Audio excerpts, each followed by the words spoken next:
17 फरवरी 1951 को कराची के मकाम पर जन्म लेने वाले राशिद मिन्हास ने इब्तदाई तालीम के दौरान ही हवाबाजी में दिलचस्पी लेना शुरू कर दी। इम्तियाजी हैसियत से ए लेवल्स करने के बाद राशिद ने 18 साल की उम्र में पाक फजाइया में शमूलियत इख्तियार की।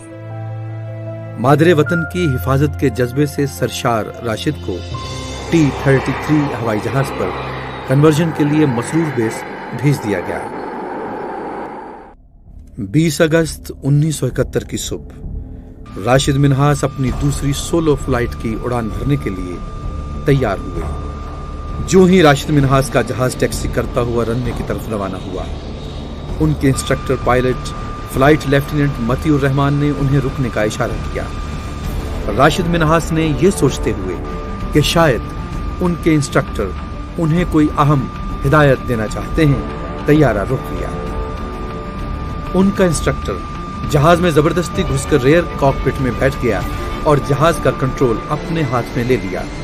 जो ही जहाज ने टेक ऑफ किया, राशिद मिन्हास ने खतरा भांपते हुए कंट्रोल टावर को बताया कि उनका तैयारा हाई जैक कर लिया गया है और उसका रुख भारत की तरफ है।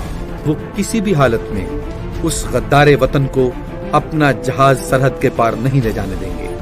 मादरे वतन का ये बहादुर बेटा मुल्क की दुश्मन के नापाक इरादे को नाकाम बनाने के लिए अपने आप को तैयार कर चुका था। इसी असना में वतन के इस शेर दिल शाहीन ने अपने जहाज का रुख जमीन की तरफ कर दिया। आनन फानन जहाज बहुत बड़े धमाके से जमीन से टकराया और आग के शोलों ने उस इलाके को अपनी लपेट में ले लिया और यूं वतने अजीज के इस गयूर बेटे ने अपनी जान अर्ज़े पाक पर निछावर कर दी।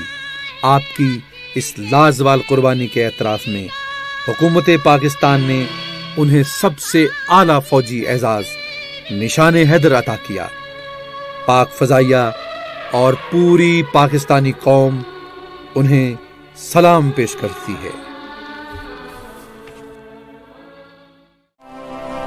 रंग लाएगा शहीदों का लहू, रंग लाएगा शहीदों का लहू, ये लहू सुर्खी है आजादी के अफसाने की, ये शफक रंग लहू, रंग ला